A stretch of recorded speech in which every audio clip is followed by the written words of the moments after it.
and welcome to Fusion Tech.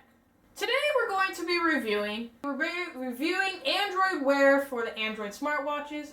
Now, before we begin, I own a Galaxy Gear Live.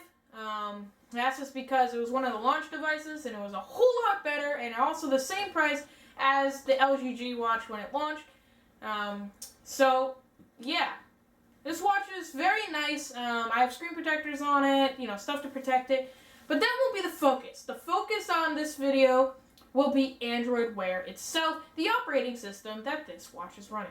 Now, Android Wear right now is only on Android, but soon it'll be released on iPhones for everybody to use, which is awesome. Now, this watch has been continually getting updates, so it's even better than ever. So let's get into this review right now. So this is Android Wear. Now let's get into the operating system. If you tap the screen, it turns on. Right here is the clock face, or the watch face. You can change these by holding down on the screen other than your notifications, and then there's just a swipeable list.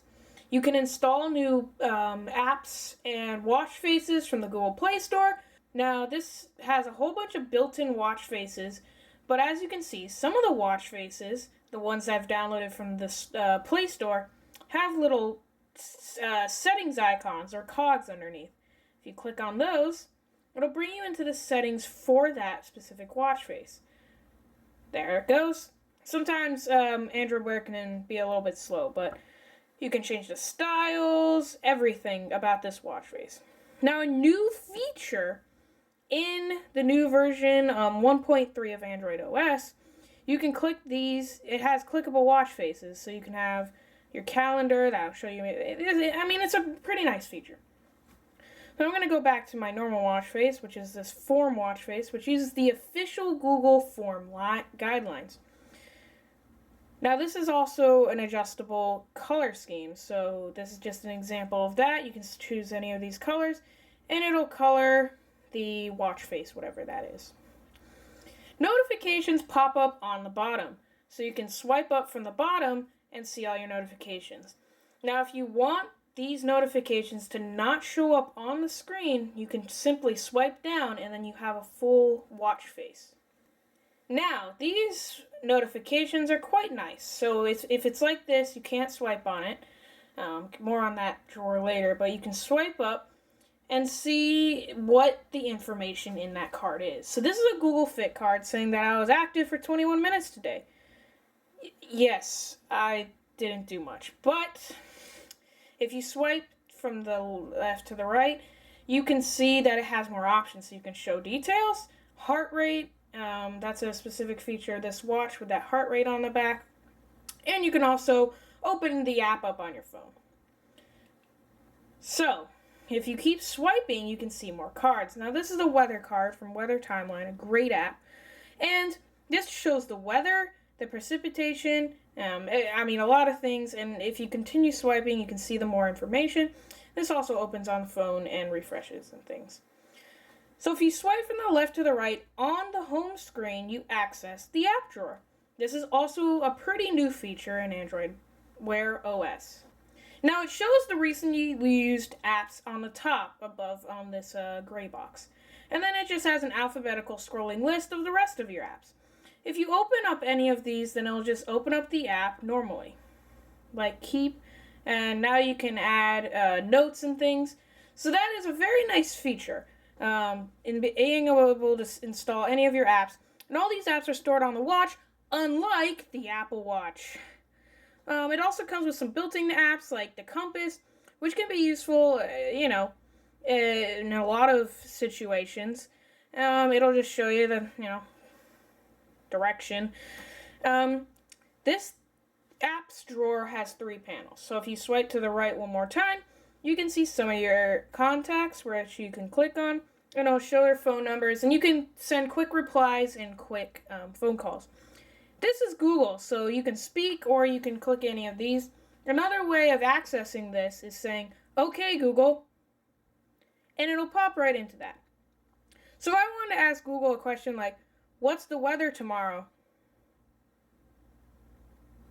It'll pick that up, open up your weather panel, and you can click on the different things to see more weather details. This is a very, very good feature, and it's just improved over time. The voice actions on Android Wear used to be absolutely terrible, but they're a lot better now. Android Wear as a whole is pretty good. You can swipe down from the top to see more information. When you first swipe down, it'll tell you the date and your percentage of battery life. You can change your notification settings if you have Lollipop. No notifications, priority only, and all notifications. Now, if you swipe again, you can see theater mode. That basically just turns off your screen, and then when you click the button on the side, it'll turn back on. That's only there if you're in a theater, and of course, you just don't want this thing blaring everywhere. Brightness boost is when you're outside. It'll push your brightness all the way up, allowing you to see outside, and it only lasts until you turn off the device and turn it back on again. Settings, of course, this takes you into the settings. The settings menu is pretty good. You can adjust brightness, change watch faces, Wi-Fi settings. It'll connect to your Wi-Fi to get better internet access. So it's a very nice system. I've had this watch for about a year. It's just gotten better and better and better. In my opinion, it's a whole lot better than the Apple Watch and the Pebble combined. You can change your watch faces. It's completely customizable. Since it's Android, you can freaking root it if you want to. You can root it, put custom apps on it, hacked apps, whatever you want to do with this watch, you can do with it. And it's very open as well. The source is all available, and it's just a very nicely made operating system for watches, and it's nicely adapted. And it's improved greatly from when it was running on Android KitKat. Now it's on the latest original Lollipop, and Google continues to support every device very well. Also, the performance, even though this only has a Snapdragon 400, 512 megabytes of RAM, it runs very well. This is a very, very nice option to be considering. Yeah, Android Wear. So that's about it for this episode of Fusion Tech on a Wednesday.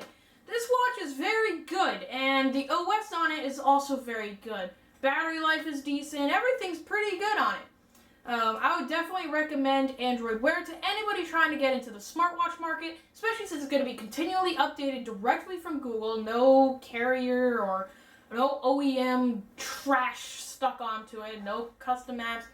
It's completely straight from Google. And once Google just stops supporting it, you can continually update it because of the developer community. Now, I think this is a very, very nice OS. And I think it's a very, very nice first watch operating system, especially since if you have Android.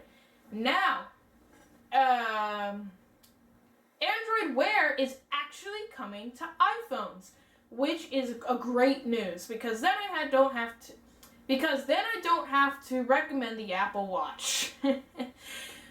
So Android Wear, great OS, great platform from a great company. And there's so many different styles. It's not like the Apple Watch where you have to buy the specific version. You can get pretty much whatever you want, whatever suits you. Circular, square, big, small, beautiful, slab of annoying, ugly rectangle. It's a very nice open platform that many developers can put their time and effort into. So that about does it for this episode of Fusion Tech. Thank you for watching. Give this episode a thumbs up if you liked it, and maybe even give a subscribe if you want to see more. I'm back in school now, so videos will probably be a little bit less edited, but nevertheless, we shall power through and continue making videos. Again, thank you for watching. Goodbye.